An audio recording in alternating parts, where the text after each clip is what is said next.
Hey guys, welcome back to another lecture, and today we'll be discussing about the pigments. These are the color substances that can be a normal constituent of cell or can be abnormal constituent.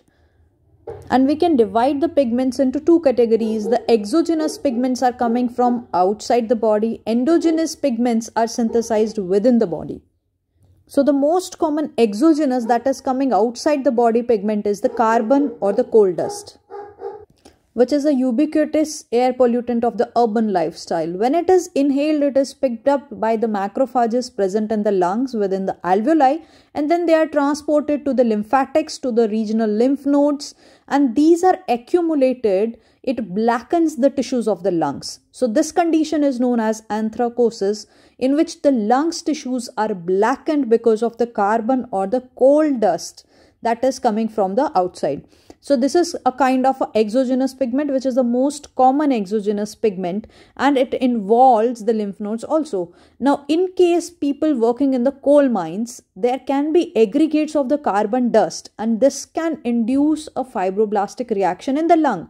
It can even cause emphysema of the lung. It can be a fatal lung disease, which is known as a coal worker pneumococcosis.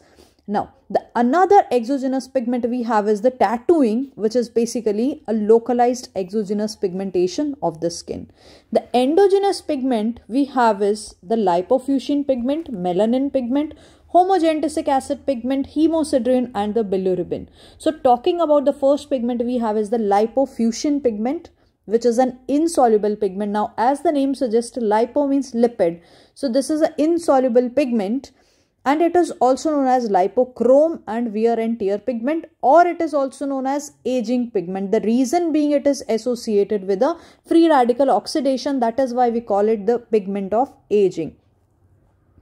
Since lipofuscin is composed of polymers of lipid and phospholipid, it makes a complex with a protein, and that is why we call it as derived from the lipid peroxidation of the unsaturated lipids, which are present inside the cell membrane, subcellular membranes.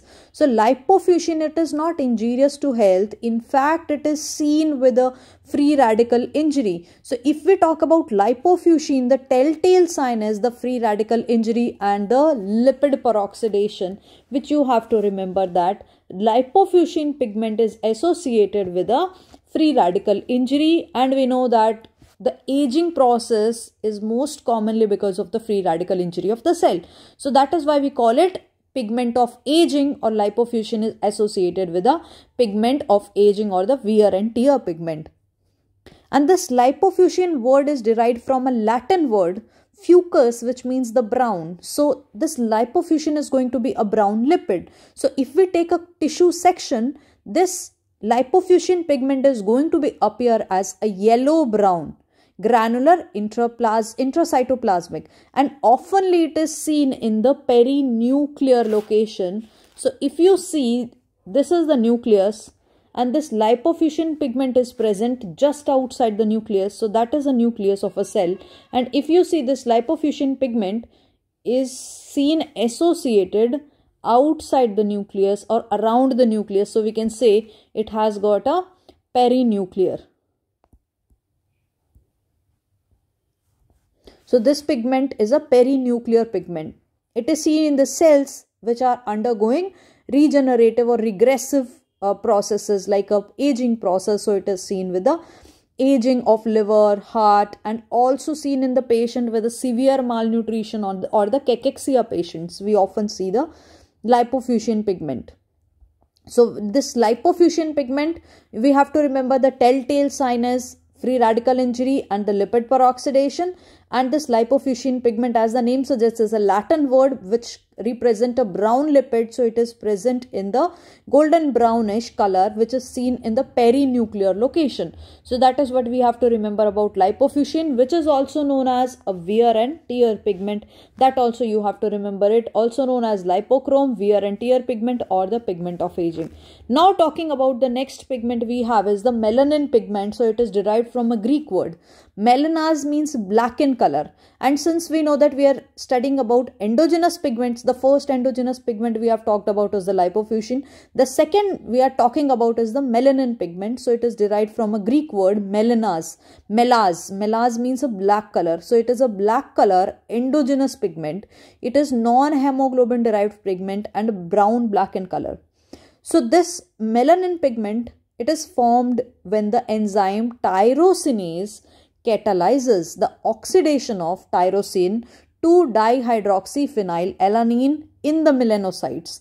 So melanocytes are the cells which are present in the basal layer of the epidermis. So these melanocytes, remember, these melanocytes are the cells which produce the melanin pigment, right? So these melanocytes are going to produce the melanin pigment. So they are going to secrete the melanin pigment. So black color of the skin is due to the presence of the melanin pigment. So these melanocytes are the cells which are present in the epithelium, basal layer, and in these melanocytes we see when the enzyme tyrosinase catalyzes the oxidation from the tyrosine to dihydroxyphenylalanine, there is production of the melanin pigment. So this is the only endogenous brown black color pigment which is present in the skin and the hair, which imparts the hair color. The black color of the skin and the hair is due to the presence of the melanin pigment. Also, this pigment helps us to protect from the UV radiation, harsh UV radiation. How do we detect or identify the melanin pigment? Is via the Mason-Fontana stain. How you can remember is M for melanin and M for Mason. So melanin is identified by the Mason-Fontana stain. You have to remember it. And melanin is a pigment which is derived from the protein or amino acid tyrosine. So that's about the melanin. Now talking about the next pigment we have is the homogentisic acid. Now homogentisic acid is also a black color pigment which occurs in the patient having a rare metabolic disease known as alkaptonuria. So remember that the patient having alkaptonuria have the deficiency of enzyme homogentisic acid oxidase, and because of that there is accumulation of homogentisic acid in the cartilages, skins and the connective tissue, and this is because of the deposition of this homogentisic acid there is discoloration of the skin. We call it ochronosis. So ochronosis is a condition which is associated with the alkaptonuria, which is associated with the deposition of homogentisic acid pigments in the skin, cartilages, connective tissue. And once you see the urine of these patients, when it is oxidized to turn into brown color, black color. So because of that, the patient with having alkaptonuria will have a black color long-standing urine. So talking about the next pigment we have is the homocidrin. So homocidrin is derived from the hemoglobin. Now hemo means hemoglobin. Cidrin means it is associated with the iron. So it's a hemoglobin derived pigment which is associated with the iron. So iron gets accumulated in form of homocidrin. So there is a reaction in the homocidrin deposition and that reaction is known as Pearl's reaction. So let's understand the Pearl's reaction first. What happens? Suppose this is a ferritin. It is attached to a protein, right? Now what happens? Once you put dilute acid onto this protein, then the protein, or we can say the ferritin, detaches from the protein. So protein and the ferritin get separated, and on the separated ferritin you put potassium ferrocyanide, and this particular reaction is known as Pearl's reaction. Because of this potassium ferrocyanide, there will be staining of this ferritin, and we can say that we can see the ferritin in the tissues.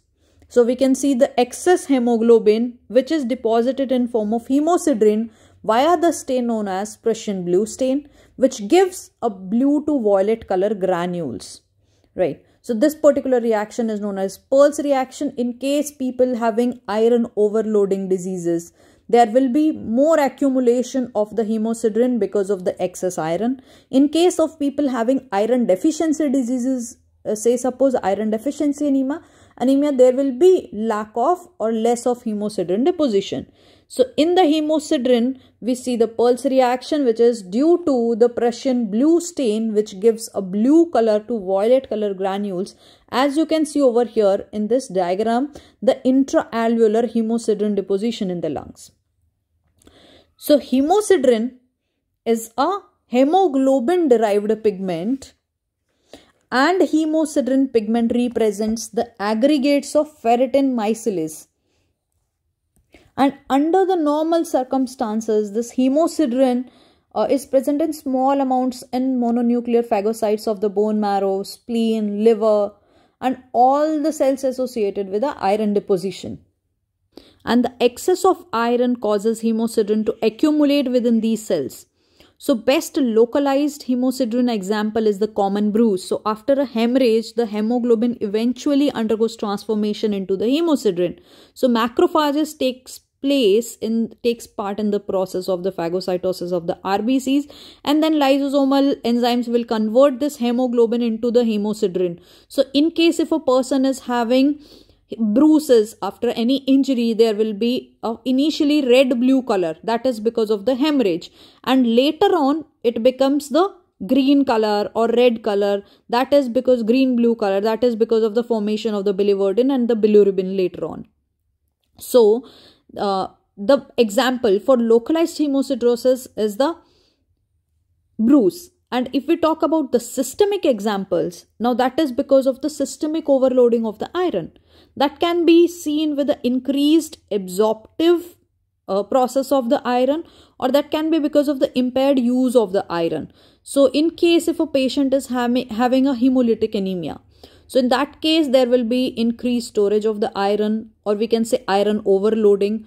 Or in case of a transfusion, repeated transfusion, for example in patients with thalassemia, so that will also constitute an exogenous load of iron.